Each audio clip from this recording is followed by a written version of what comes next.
Order! Order! You are an incorrigible delinquent at times. Behave yourself, man!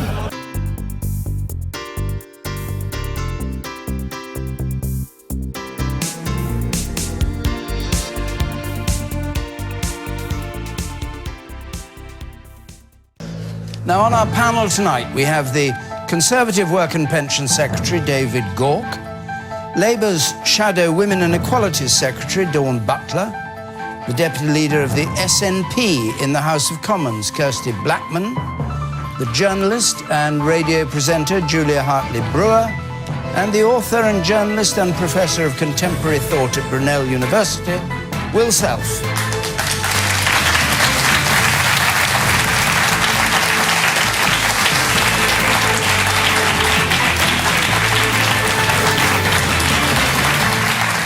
Thank you. Thank you very much. Just a reminder at home, you can join in the debate on Facebook. On Twitter, our hashtag is BBCQT. If you're texting, you can text 83981.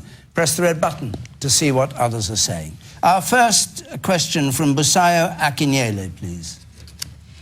My question is, why was the pay cap lifted for some public servants and not all? The public servants who got their 1% or more this week and not all. David Gauke, why was it only lifted for some? We've got independent pay review bodies that report every year on various parts of the public sector. There were two that hadn't reported for this year with regard to prison officers and police officers. And they have reported, and we've accepted their recommendations. All of the pay review bodies will report again next year, and we will look at their recommendations. Why did you change your mind? Well, what we've... In June, you were voting in favour of keeping the pay cap and telling the unions it couldn't be altered. It's only, where are we now, beginning of September, and it's all gone by the board. Well, what we've said in terms of public sector pay for some years now is that we have to have restraint, that if we don't have restraint on public sector pay, given where the public finances are, we will see bigger job losses in the public sector. What we are saying is there continues to need to be restraint in terms of public sector pay, but there are clearly some areas where there are shortages, where we need to have more flexibility to recruit and retain the staff that we need. Prison officers being a good example of that, where actually we have done things in recent years in terms of prison officers, but we've accepted the pay review body there. And that's what we're doing. So does that answer your question, Busayo? Not really, because the reason why I asked was because obviously the NHS came into question, and I think Theresa May was saying that the next, obviously, they will be reviewing their pay in next spring. So as David said, in June you were saying you won't be looking at it, and then all of a sudden you've changed your mind again. Is this how it's going to be? We say one thing, and then in 6 months' time, we're doing something else. I think what we're saying is that there is a case for more flexibility. There isn't a case, to be honest with you, we cannot as a country just afford to throw billions of pounds at this because you're throwing them at the DUP.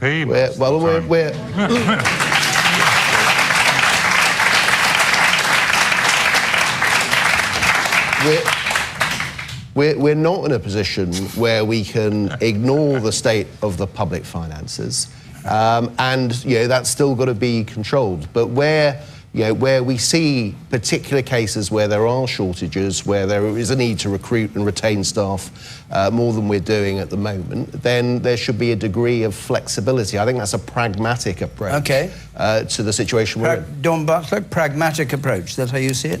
Well, I think that was just a long explanation to explain the indefensible, really, because we can afford to pay public sector workers more than inflation if we wanted to, if the government wanted to. It is a political decision not to. And, the Labour Party, we will not play this divide and rule game that the Conservative Party is doing. It's wrong.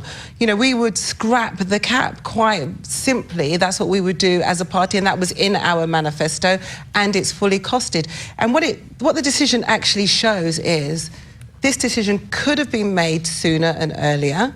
You didn't have to wait until you were forced to pay public sector workers a little bit more. And actually, it's still not enough. It is still a cut because it's less than inflation. It's so outrageous. what would your policy be? You'd scrap the cap, you'd pay people inflation plus, or what? We would scrap the cap, that's the first thing we would do, and it was in our manifesto. It's fully costed, because I know that would be the next question, how you're going to pay for it, how much it will cost. What it will cost around... What the unions say they want, or what... what is costed is we would scrap the cap. The unions... Between 2.9% and 5% is what some of the unions are asking for. We've calculated that it will cost £4 billion in order to pay public sector workers an inflation increase. Because at the moment, they've had a pay cut for the last 7 years. And it's unacceptable that our police officers, our firefighters, our doctors, our nurses are working full-time and not being able to eat, so go into food banks. It's outrageous. Just to get to the point, would it be a 3% increase, a 4% increase, a 5% increase? What increase? It's not case calculate. £4 billion is calculated on an inflation increase. Okay. Julia.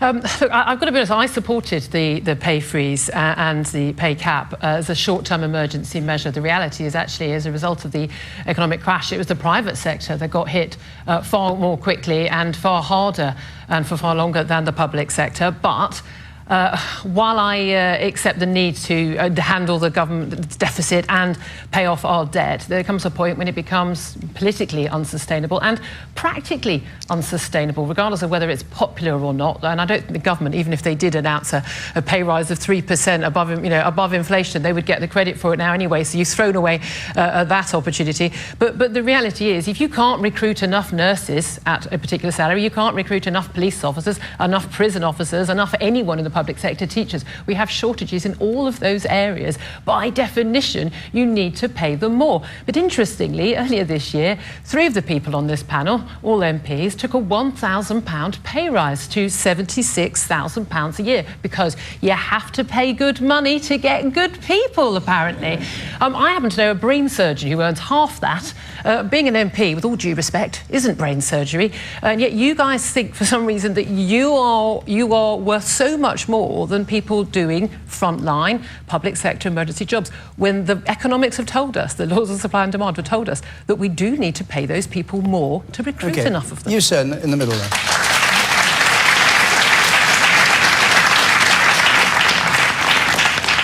Yeah, sure. I think restraint, David. I think it's MPs tending and saying no to their pay rise. So using that language, I think that's totally unacceptable on public sector pay rise. What's your view about public sector? I think public sector pay rise should be all across the board, not divide and rule. Okay, Will Self. Well, I mean, it is divide and rule. You're absolutely right. It looks extremely bad for a Conservative administration, traditionally the party of law and order, to have a lot of bolshy police and prison officers kicking off at the moment, and they just can't afford it. It hasn't worked for them anyway. They're very bad at dividing and ruling because the underlying situation, everybody in this room knows what it is. The poor have got poorer, the rich have got richer. When, you know, the kind of mood music we've heard from the Tory party ever since May first appeared on the steps of Downing Street was this idea that this is going to be an administration that's going to be socially inclusive, that's going to move towards genuine equality. There's absolutely no sign of it. It's an administration, in fact, in free fall. It's a wonder David Gauke can sit there. It's amazing he's not travelling towards the centre of the earth. All right, we'll come to David Gauke again in a moment. You sit in the back row there. Justify this billion or so pounds they give to the DUP, and you can't explain why you can't give some money to the nurses. How do you explain? Where do you explain that? Let David Gauke. The amount of money that a public sector pay rise above inflation Don't answer for David Gauke. But that's not the point, though, is it? The point is that when you want to find money, but when they want to find money for something like to cling on to power, they find that was the money. the point the man's making. So let David Gauke answer it. Right. First point to make is, although we have had a freeze and then a cap on public sector pay, And there are public sector workers who have had pay increases of only 1% or so. We also must remember that within the public sector there is progression pay. Actually, the majority of nurses last year and the year before had above inflation pay increases.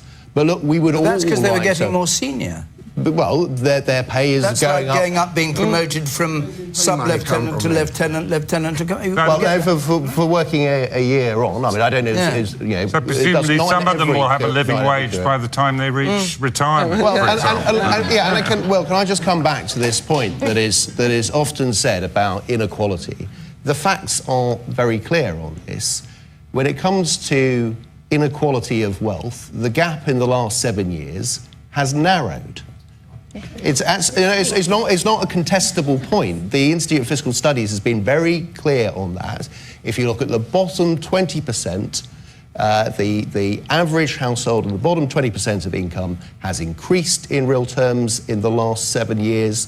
The top 10%, top 5% has fallen.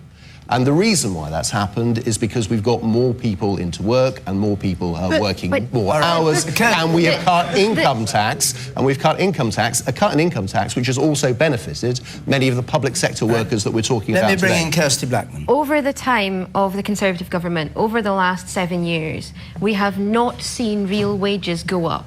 So over the last 7 years, you're now earning less than you were 7 years ago before the financial crash. Now, if you ask people in the street, if you ask people in this audience if they feel like they're richer than they were 7 years ago, I guarantee you the vast majority of them will say they're absolutely not richer. Things are costing more money, which is partly as a result of Brexit, but inflation is going up. We are seeing people's wages not keeping pace with that. And actually, the public sector pay cap is one of the issues around this, but there's a much wider issue around wages. And for the Conservatives to say that, you know, pay restraint is important and that we need to reduce public sector spend, these folk are working in really hard jobs and they are doing things that we desperately need them to do. So it's really important that we pay people appropriately. Okay, can I just put a question? I'll come to you in a second. But David Gore, can I put a question your old boss, George Osborne, posed? He just said in his newspaper, it's very confusing. Is austerity over or isn't it? Yeah, I would like to know that. Well, to be honest, I'm not sure... Answer him. Don't. Okay. You know, you don't have to answer me or our audience yeah. or 3 million people watching. Just answer old George. Fine. Well, what I would say to George or anybody else is that we are still in a period of time where we have got a significant deficit. It's come down a long way. Our debt levels as a country are too high. We are paying more in debt interest every year than we pay on wages and salary in the NHS. And if we increase our debt, we increase our debt interest payments, we've got less money to spend on other things. And that's happening, is it, by this process? Well, you know, does the government still have to care about the public finances? Can the government just relax about that and say, we don't have to worry about it because we'll borrow and then a future generation can pay taxes to fund our living standards now?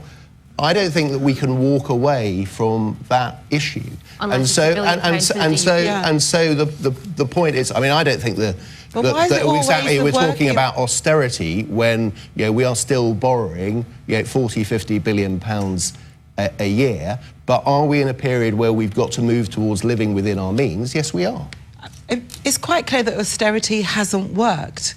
It's quite clear that austerity hasn't worked. Meaning what? Meaning that all the cuts to public services, all the cuts to pay, it hasn't worked because all you're doing is creating a crisis. Creating a crisis in the NHS, creating a crisis in social care, creating a crisis in the police service. All you're doing is creating crises in number 10. It hasn't worked. And why is it that people who are working have to suffer the brunt? Why is it that you can give billions of pounds of tax giveaways to huge corporations? Why is that? Don't you know? You know that the biggest thing we've done in terms of the tax system has been cutting income tax by raising the personal allowance. helping 30 million taxpayers. That was the Liberal Democrats. Well, that was I was part of the Conservative Treasury team that did that. We did that under Conservative chancellors, and the idea that we can just sort of forget about how much we're borrowing, not to worry. You could just print some money, David. Why don't you print some money like you did for the bankers? There isn't an easy. That's not what. What we did. On this programme, just before the election, your Prime Minister said there isn't a magic money tree that suddenly provides. She said it to a nurse who was asking why she couldn't be paid more. Now, there is a magic money tree. No, there's not. She's shaken it. No, there isn't. Well, no, there isn't, because there's no extra money from the Treasury for the police. Yeah. The police officers I've spoken to since this are absolutely furious. Forget about this divide and rule. They're furious. This is a one-off 1% bonus. It comes out of the police force budgets, and it's not even pensionable. Yeah. You said no, and then we must move on. Yes. Thank you. I just wanted to say I think that Will might have been slightly wrong when he sort of set it against the money that was paid to the DUP.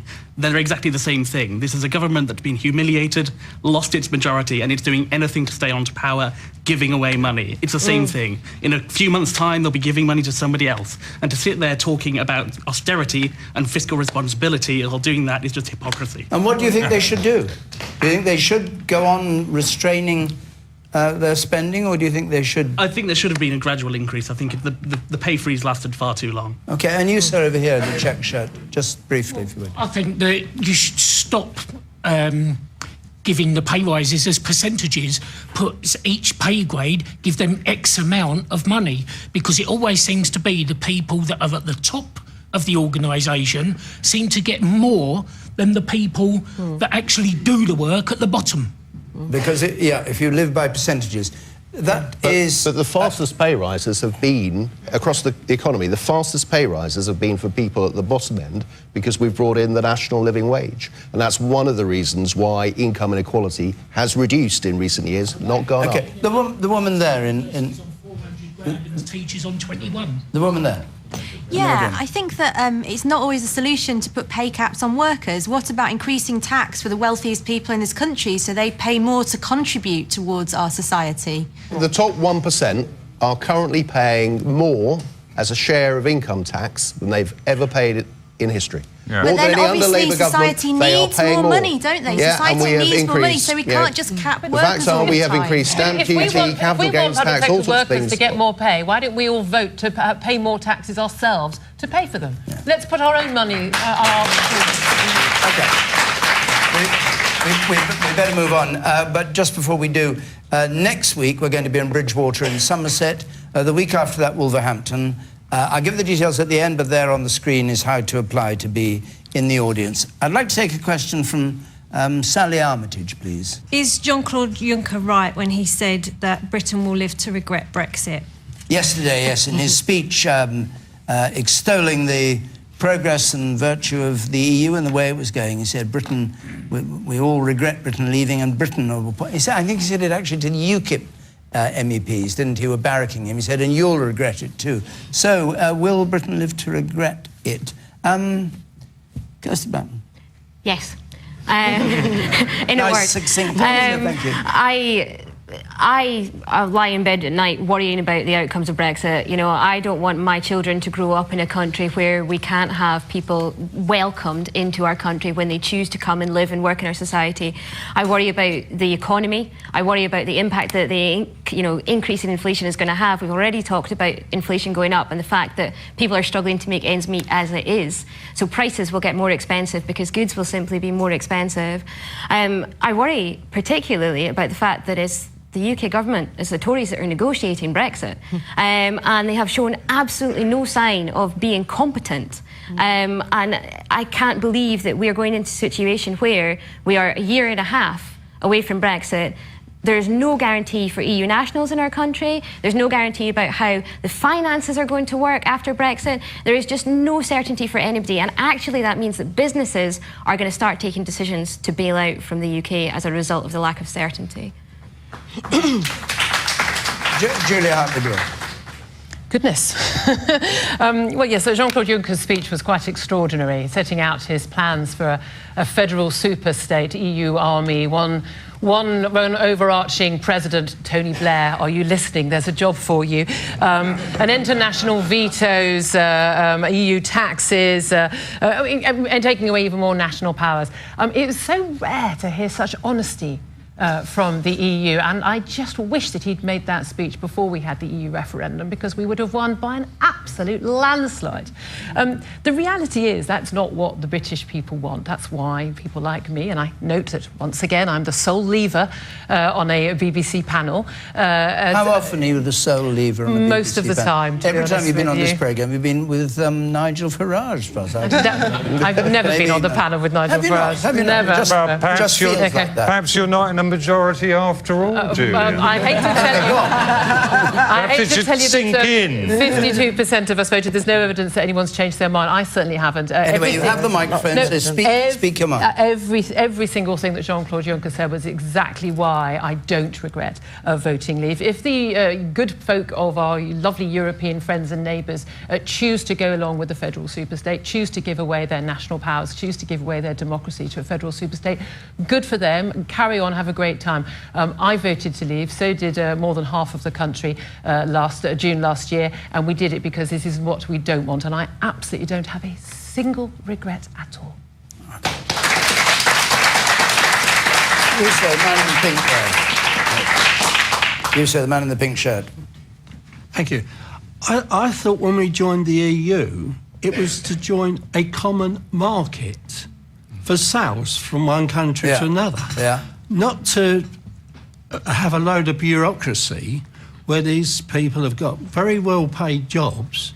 If we lose, in the end, if other countries leave and the EU collapses, they must be terrified of what they're going to do in the place of having these jobs. And do you think people, as Juncker said, will live to regret Brexit, or are you in favour of it? We stood there. I voted for Brexit. Yeah. We stood there on our own 2 feet before we joined the EU. We can do it again. Okay, David Gork.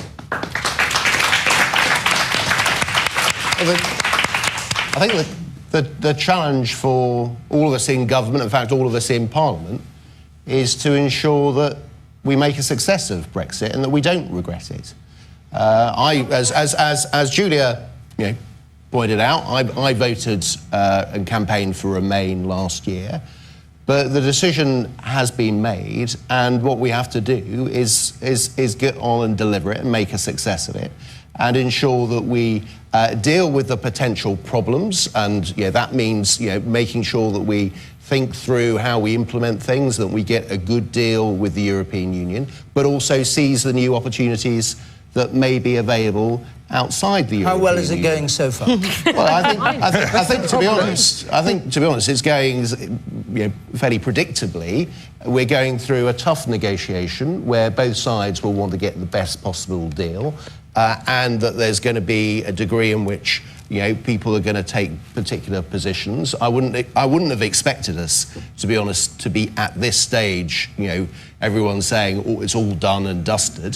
That was never what was likely to happen. But there's a lot of work that's going on, and that in terms of there are particular issues like, for example, the citizens' rights, where there's a lot of progress and there's some shared ground. There'll be other areas that will be more contentious. But that is always going to be part of the nature of these negotiations. But it is in our interests and the interests of the European Union for us to reach a good deal, so that we've got a deep and special relationship with the European Union, but a different one from the one that we were in for many years, which the British people voted to leave. So why did Jean-Claude Juncker say what he said, that you'll live to regret it? What's he got in mind? Well, I mean, Jean-Claude Juncker, I do agree with Julia. His vision of the European Union is not one that even I, as someone who voted Remain, found attractive. But he has a particular vision with the European Union, and he wants a much more closely integrated European Union, and believes that those who don't want that are wrong. Let's hear from more members of our audience. The woman there in white, that second row of the back, yes.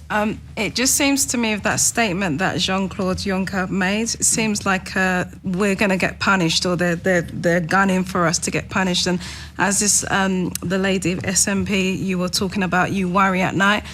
I think we all should worry, because I think guns on, they are going to try and make us and suffer, and I think that's very wrong. At the end of the day, we did vote to leave, and I think that should be respected. That's our choice and so on. So why make it hard? Let's just get fair deals for everybody, and let's just part ways, but in a very friendly and civilised way. And you think that's going to happen? I pray so. and you... We've got to stop this tit for tat, and it's on both sides. You know, the European Union, what Jean-Claude Juncker said this week, and then David Davis will say something else, and it'll just go back and forth, and actually just crack on and make some decisions, because we're what, a year past the date of when we voted to go out, and basically nothing's been decided. Businesses aren't making decisions, investment isn't happening, and soon these companies are going to leave the UK for good. John Butler. Well, I agree with Kirsty, and the thing is this, is that David Davis has come out of these recent rounds of negotiations and cannot tell us whether we've made any progress. So can you imagine being in a room, negotiating, and you come out and you cannot say, we've progressed? That means that we're in trouble. And just this week, we had the EU withdrawal bill, right? And that's supposed to be about how we leave the EU. Right, so people voted to leave the EU so that we can have control over our legislations and our bills. What the EU withdrawal bill did, we renamed it the power grab bill, and what it is just that Theresa May is trying to just hold on to power any way she can. She doesn't want to come to Parliament and be scrutinised about anything. You don't even trust your backbenchers. What you've done is you've put a law in place where it's just the ministers that are going to make a decision. It's an actual offence to our democracy. And Prime Minister's making a speech next week, and I hope that in that speech, because things aren't going too well in the EU, so she's making this speech to try and smooth things over a little bit. I hope in that speech that you take a leaf out of Labour's book and talk about transitional arrangements. What are we going to do when we're going to leave the EU? What are going to be our transitional arrangements? So businesses, as that young guy said, businesses don't decide to close their doors and leave the UK or stop investing in their staff because they don't know what's going to happen, because of the uncertainty that our government is causing to our country and our economy. But, Dawn, there's some confusion about what Labour is. No.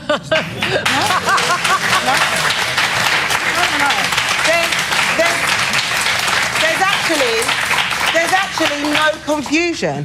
We've been... No.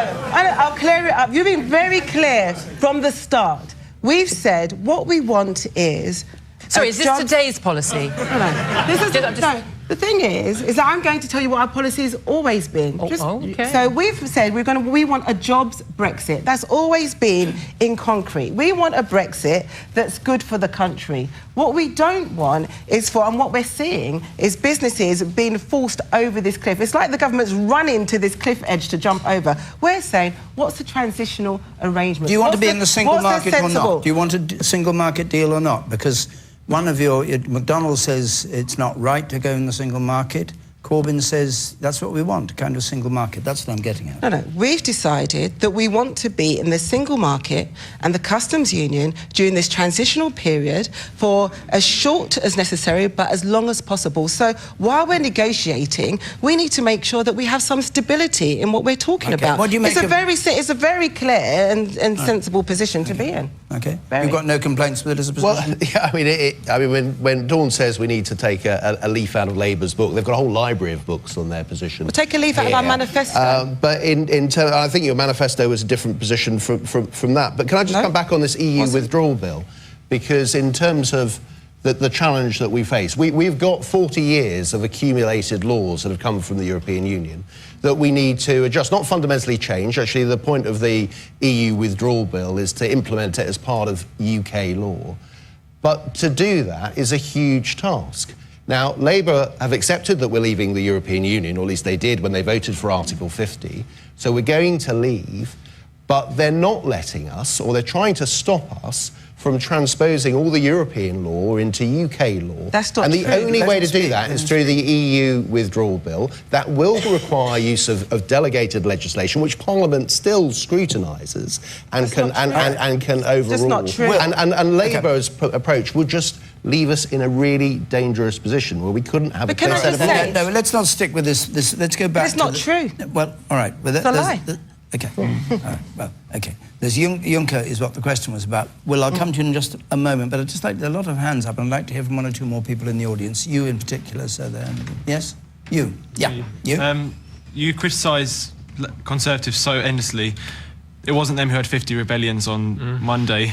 And also, Jean-Claude Juncker is going to laugh at the fact that we can't be unified as a nation. We can't all vote just to leave the... Like, at the moment, scrutiny is not about single market. We must leave single market to leave Europe. It's about how we're going to later on implement Brexit. That's what we should be scrutinising, not this at the moment. And you, Saab, on the side there? I wouldn't take what President Juncker says at all. I mean, I wouldn't take it seriously at all. But the wider point here is the stance of Labour and the SNP. It belongs to the period before the referendum.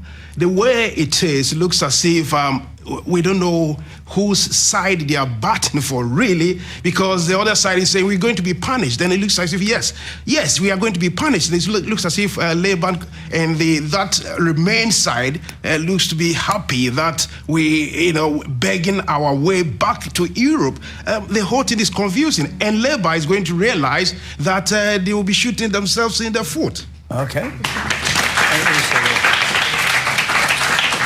Man in the blue shirt there.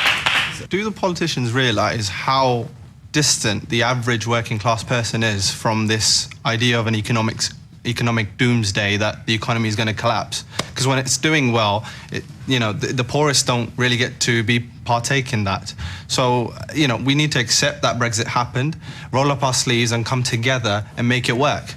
Okay, and the woman there, and I'll come to you next, Tim. Yes. So I suppose this follows on quite nicely from what this gentleman just said. Yeah. There's a lot of talk about the fear of large companies leaving the UK, leaving London and going back to Europe, but there's very little talk going on about what's going to happen to British businesses. So I work in the food industry, and we're heavily reliant on imports from both the EU, but also just, we buy things in dollars. The impact on the currency and the exchange rate, I've seen it firsthand. We're a small business, and we're talking about the impact on working people. I'm actually in a position where I've seen a business have to consider whether we're going to have to let staff go. Will Self. Oh, I don't know. It's a pity pickle, isn't it? I think my favourite... I think we will regret it, but we regret everything, don't we? What fascinates me most is this astonishing cleaving to the referendum result, as if it represents some mystical truth that has to be held on to. And my favourite post-Brexit anecdote was a friend of mine was at a lunch attended by David Cameron, if you remember who he was, quite recently, at which the former Prime Minister, in his cups, was heard to bemoan his fate and what had happened to him. And another guest at lunch got up and came over to him and said, "Not even my golf club alters its rules by a simple majority vote," and walked out. We don't live in a direct democracy, but if all of those who are so intent on talking about fighting to preserve the result of the referendum and its importance in our democracy were actually involving themselves in our democracy and reinvigorating it, then I wouldn't be so worried about Brexit. And frankly, if the people who were negotiating our leaving the European Union didn't present such a sorry spectacle on the international stage, I might be a little bit more confident. What's sorry about the spectacle? Well, for a start, who they are. Liam Fox, a man who tried to fiddle his expenses so his personal assistant could share his hotel room. David Davis, well, some intellectual calibre, but an also run and a has-been who's there. And Boris Johnson, we all know about him, don't we? It's no wonder the Europeans are laughing at us when this trio comes into sight. All right, I have to give David Gork a chance to reply. I'm not sure there's much that's worth responding to there, to be honest. Look, the reality is... Well, why don't you respond to it, actually, David? Well, because it was patronising claptrap towards 52% of the population. It's not patronising claptrap. No. Was that patronising towards the 48% who voted Remain? This continuity Remain thing, led by Tony Blair, Nick Clegg, and clearly by you. I think most of the British public have had enough of this. We say this is time to move forward. We're going for Brexit. It's happening. We decided to have a vote. We had the vote. If you believe in democracy, you accept the outcome of democratic vote. And let's allow David Gork to reply. First of all, we've had the referendum. There was a decision. It wasn't the decision I wanted, but it was the decision of the British people, and I do think it has to be respected. Secondly, one of the things about a referendum of this sort, there is a risk, and we clearly saw that it can become very divisive. But I do think that, and I don't want to sound too pious here, but frankly, if we could conduct political debate not on the level of personal abuse, but perhaps on the ideas that we hold and what people are trying to do and what we actually do, that would be good for politics and good for the country. And as the gentleman said earlier, we do need to work together, we do need to unite, and it is a responsibility not just on government members, not just on Conservative MPs, but parliamentarians across the board to work together to try to get the best possible outcome here. And of course there are going to be differences of views, and we're a vibrant democracy, and that's how it should be. But I think it would be a lot more helpful if we did it on the basis of the substance rather than getting into personal abuse. I'll take one more point. The woman there, yes, and then we must move on to that one. From the perspective from a European migrant where I am, now that Brexit happened and UK is leaving the European Union, is it not time for the government and the Brexit campaigners to explain to the public that the reason why the immigration was not controlled is because the government chose not to do it? Because there is directives from the European Union, because as European Union's migrants, by coming to UK, we're exercising our rights to come. And other countries, other European countries, got measures that put in practice by European Union that you can put in practice. UK could have put in practice to stop the flux of the European migrants to this country. But since it didn't happen, and I keep hearing as a European migrant that we voted to control our borders, to stop our borders, it was never shut because they were not put in practice what it was advised by European Union. So as the 3 million of us that are now sitting and we don't know what's going to happen to us, is it time now that the government is a bit more honest and say that we're the one that chose not to impose these measures? So by they coming to UK, they're exercising their rights, not coming here to steal, but to exercise their rights as citizens from the European Union. Okay, thank you. Right, let's go on to another question. Hilary Ossay, please. Hilary Ossay. In light of the Grenfell inquiry opening today, will we actually get any concrete answers as to why the disaster happened? Will Self. Well, if I'd been Cressida Dick in charge of the Metropolitan Police, I would have had officers round to Kensington and Chelsea Council and to the Kensington and Chelsea Tenant Management Organisation on the morning after the Grenfell fire and would have made some arrests before people's shredding machines got going.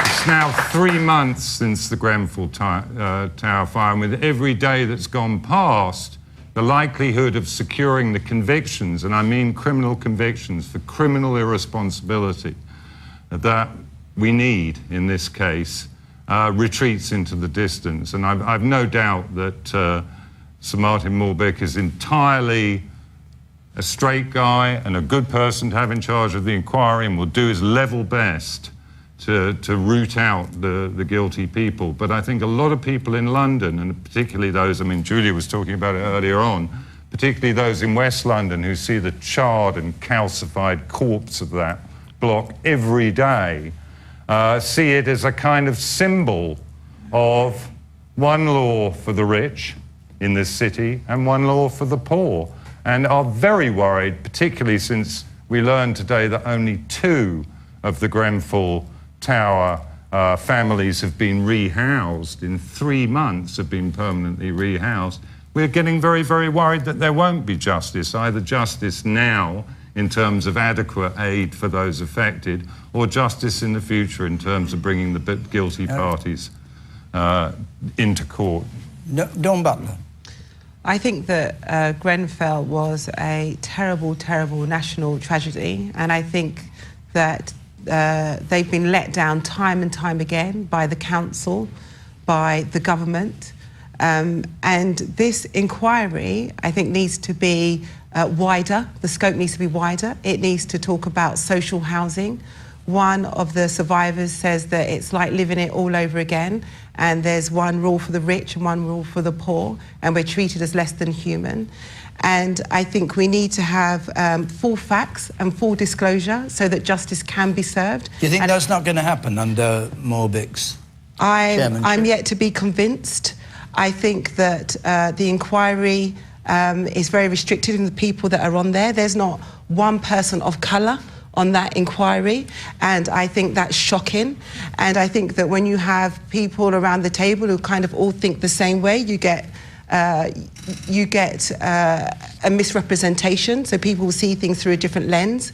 Grenfell was filled with people from all different walks of life, and I think that that needs to be represented. And I think the other thing is lessons need to be learned. And how are we going to know what lessons need to be learned if the difficult questions are not asked? So, and I also think it's a disgrace that only 2 or maybe 3 people have been housed, because they were told by the government that it will take 3 weeks and everybody will be rehoused. And there's lots of people still living in hotels. And there's just not been, you know, in the richest... It's the richest council that we have in London, and you've got people who, instead of spending £10 million on fitting sprinklers, they spent it on making it look pretty for, you know, the richer residents. It's a disgrace, and I just think, you know, it's an indictment on our government and on our country. You, sir. I very much hope that the truth does come out, but we live in a culture where every organisation seems to want to protect its own image and to avoid any kind of legal comeback. I just wish that after a tragedy like this, we could change the culture so that we're prepared to put our hands up and say, we, as a council or a fire brigade or a manufacturer, didn't do our job properly.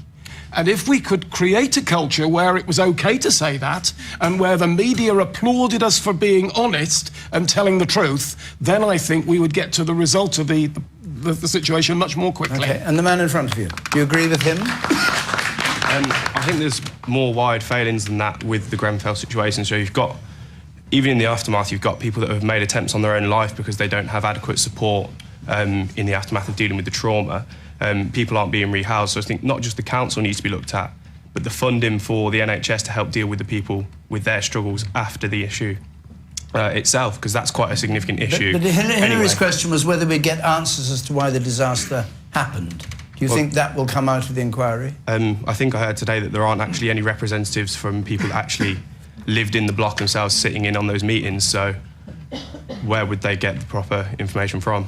You on the front row there. Yes. Grenfell wasn't a tragedy, it was an abomination. It epitomises how we as people have been let down by local and central government, and every time there is a problem, it's always hidden under the actual table. So we will never get answers. It will take forever for somebody to actually admit the truth, that they actually put themselves and money first instead of people's lives. So why do you think that won't come out from this inquiry? Because it's done by politicians, and politicians who are the ones that actually let all those people down, and they're never going to admit to their failings. Well, I mean, also, people talk about the underlying culture, but surely the culture we need to address is a country in which people are demonised simply because they live in social housing. It's as simple as that. And the kind of, you know, why was this block covered with this cladding? It was covered with the cladding so that the rich people who lived in the streets around it didn't have to look at how shitty it was. Absolutely. It's right, and it's why many, many other of these old point blocks have been covered with similar cladding as well. All right, David Gorg.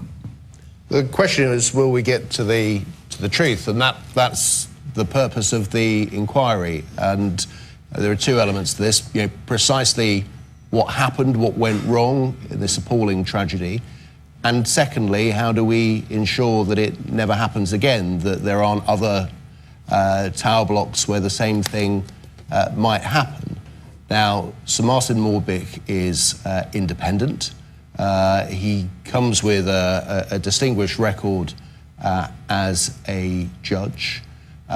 He will be receiving, of course, representations from the local residents. Their legal support is being paid for, so they're getting full legal support to make any representations that they want to the inquiry. And I think we have to listen very carefully to the conclusions that Sir Martin Morbick will reach. And I think that has to be the approach. But can I just come back to one thing that Dawn said, which was, you know, there are two big elements about this. One is learning the lessons and discovering what really happened. Secondly is the support for the survivors. And there were clearly things that went wrong in the early days after this event. There's been a lot of support that has been provided in terms of, first of all, on housing. I mean, everybody was offered temporary housing within 3 weeks.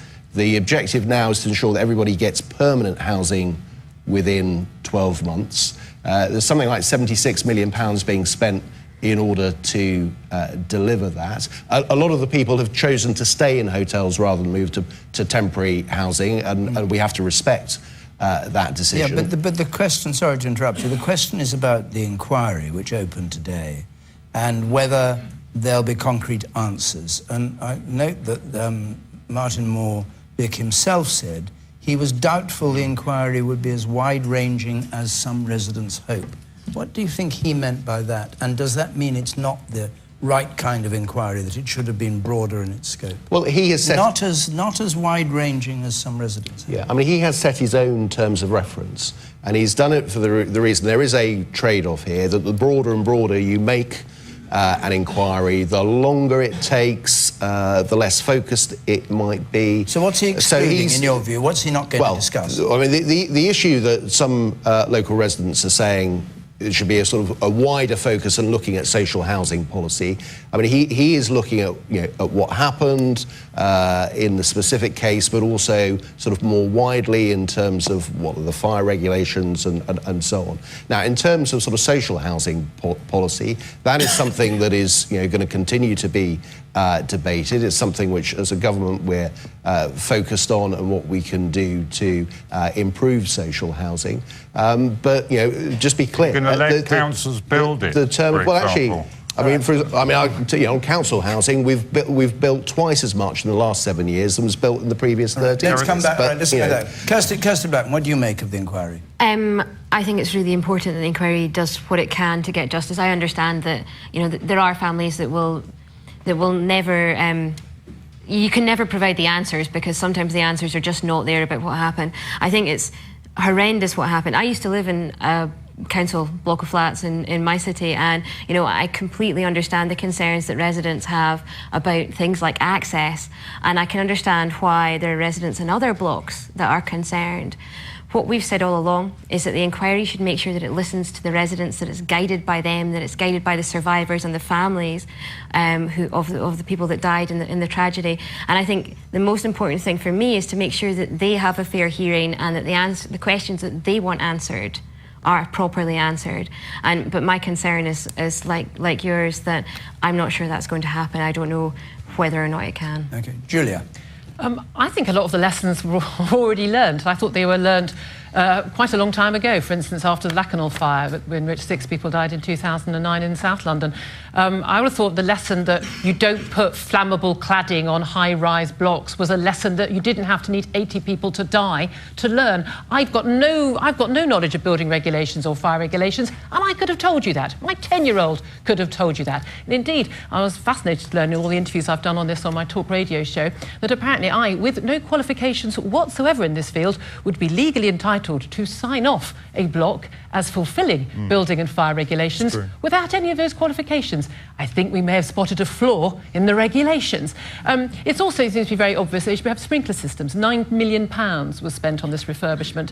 An extra £60,000 would have meant of cladding that didn't go up in flames. But do you think Sir Martin Morbeck will get to the bottom of this? Everybody's got their ideas about why it happened. But David, Julia makes the right points. But the other point is the whole kind of timeline. No, seriously, you're making the right points, but the whole... Thank you. But I'm not trying to patronise you. Could I answer the question David asked me? Thank you. So what was it again? Is he going to find the answers?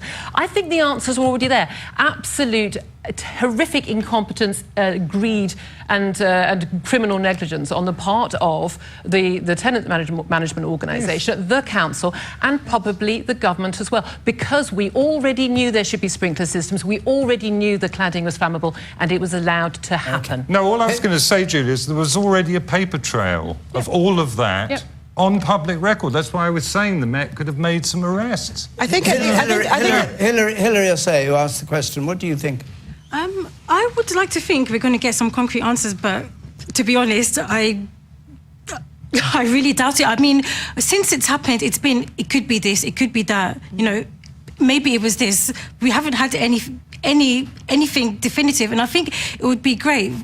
It will bring some sort of peace to those that actually, you know, they suffered through the disaster. And actually, those, for instance, I live in a block of flats, and I know after it happened, I was deeply concerned about could this flat be there? Could it happen here? So I think, as well as for the survivors, for those of us that, you know, live in apartment buildings and tower blocks, actually it would help to bring us peace as well, to know that actually it will never happen again. And it shouldn't have happened again in 21st century London. I mean, it's ridiculous. Thank you very much. We've got a few minutes left. I want to switch subjects completely and take a question from Simon Greenberg, please. Simon Greenberg. Given that many believe Jacob Rees-Mogg's views to be extreme, does religion have a place in politics? Rees Mogg, who said abortion in any circumstance, including rape or incest, was morally indefensible and has been attacked for this during the week. Does religion or these views have a place in politics? Will Self? Yeah, of course religion has a place in politics. I mean, how could it not? If you profoundly believe something, and you profoundly believe something about the nature of the world, the existence of a deity, what that world's for, then it's going to affect your political perspectives. You can't somehow purge people's deep spiritual and philosophic beliefs from their political ideas. And, you know, whatever you think of Rees Mogg, there's a virtue in honesty, isn't there? At least he's spoken his truth. You know, I mean, it's much more sort of mealy-mouthed, a la Blair, in fact, to pretend that you're a deeply religious person, but that somehow it doesn't affect your politics. That's casuistry of the first order. But do you remember the former Liberal Democrat leader? Yeah, I was thinking of him as well, but I couldn't remember his name because it's Tim. I can't remember those. Tim F. Tim F. I can't do Tim's. But yeah, the Tim guy, he had the same problem as I didn't buy that. No, but he said he couldn't live as a committed Christian and hold the Bible's teaching while being a political leader. Well, I suppose he had a problem with presenting himself in a way that he felt his electorate wanted to hear. In other words, he couldn't convince the people he wanted to vote for him to vote for him as a religious person. He was probably right to leave public life. Because the Tory party members want him as your substitute for Theresa May, don't they? I think your next Prime Minister. I think that remains to be seen, David. I think that's what they say. That's premature. That might be a little premature, I think. It's not exactly scraping the barrel, is it? So what do you think about well, I mean, can you hold those views and still be Prime Minister, which is perhaps I think I mean, look, I disagree with Jacob's views on this matter, but you know, he holds them honestly and sincerely. He's open with the electorate. I mean, it's worth bearing in mind that when it comes to issues on conscience issues, if you like, they tend to be on the basis of a free vote in the House of Commons. A party leader, whether it be Prime Minister or Leader of the Opposition, has no more say, no more influence really than any other Member of Parliament. There are plenty of Members of Parliament who have held the views that Jacob holds. They're not my views. I don't think, as a matter of principle, that we can't have a devout Catholic as Prime Minister. But on this particular issue, I have to say, Maybe I a funny disagree with my point of colleague. principle that you couldn't have a devout Catholic. Yeah, it would be. Yeah, sorry, quite. Curious. Yeah. Simon Greenberg, what do you think? I personally think that religion as a institution is a bit of an archaic thing. A bit of an archaic thing? Yeah, I don't think that religion really has a meaning in life, personally. Well, the top 3 or 4 anyway. Things like Buddhism and other smaller religions that are more about spiritualism or something like that, potentially. But some religions have a place in politics, but not others. Yeah. What's your view? In the front here. Frankly, right now I am applying to Oxford for philosophy and theology, so I think I know a bit about religion. And I personally am a devout Catholic, and because if you truly believe in a religion, if truly you believe that God is the person who created this world, that we live for God, then your politics is also going to be based on your religion. And there is nothing wrong with having God as your principle. Why should God come after contemporary principles like equality, like tolerance? Why should I? Oh well, but they are contemporary Enlightenment principles. And why should I sideline God in order for them? And actually, they made a response not only to Jacob Rees Mogg, but also to Tim Farron. Shows just how much the contemporary person demonizes someone who is a devout believer. The way that someone cannot hold a theologically Remember consistent... how you're shaking his head as you're speaking, just very briefly, and then I must go around the panel. First of all, thank you for your CV about applying to Oxford. Not relevant at all. But I think the issue is actually, if you have those views, it's how you deal with them. So Rees Mogg has been, whether you agree with them or not, he's actually been honest about it. And that's rare in a politician, whether you agree with that or not. Not saying I do, but actually we're seeing someone who's actually laying themselves out. And I mean, Theresa May is criticised for being the Maybot and not showing any emotion or anything like this. It's kind of... Okay. You can't win. Kirsty. I completely disagree with Jacob Rees Mogg's views. He's also said today something about the fact that the rise in food bank use is a good thing. He didn't say that. Which is really concerning. So I disagree with his views, but I have argued a lot for Parliament to be more representative. I think what we should have in Parliament should reflect what we have in society. So I think we should have more people from minority ethnic groupings. I think we should have more women in Parliament, and I think we should have more people from religions that are not represented in Parliament, and also more people of no religion in Parliament. I think the whole of Parliament should represent what society is like, and I've argued for that, and so absolutely I believe that there's a great place for people of Christian faith or people of other faiths in Parliament. Julia? Can I just say on that point, I don't think we should be electing people on the basis of their religion or their gender, their race, their colour at all.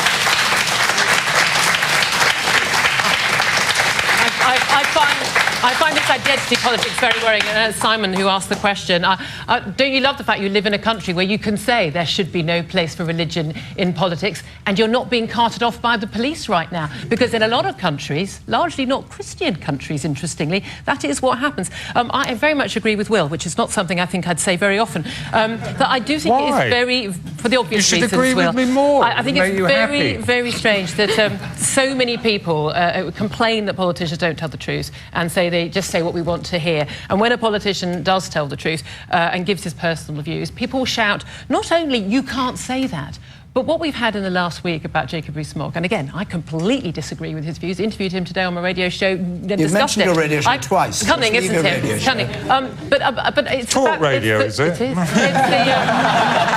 Okay. Genuinely, it's the fact that we now have not even you can't say that. We have you can't think that. We have the thought police now in this country, and we should fight against that because that is very, very dangerous. Dawn Buck. Last word. I think as Simon had said to me, you know, would I rather have more religion kind of in politics or more Jacob Rees Moggs? I'd say I'd want more religion in politics. But yes, okay, I completely disagree with him, like everybody else. What do you mean, like everybody else? Well, everybody else on the panel have said that you disagree with what he said. And I think it is a worry that people are talking about him to be the next Prime Minister with those views. And I do worry about people who would want to go and see him in his constituency, who might want to go and see him on sensitive matters, knowing that he holds those views as their MP. And I think that's a little bit worrying for me. You've got the same expression here. Yeah. All right, there we are. I'm sorry, Our time's up. Apologies to those of you who had your hands up. We only have an hour and we've overspent it. So that's all from Question Time tonight.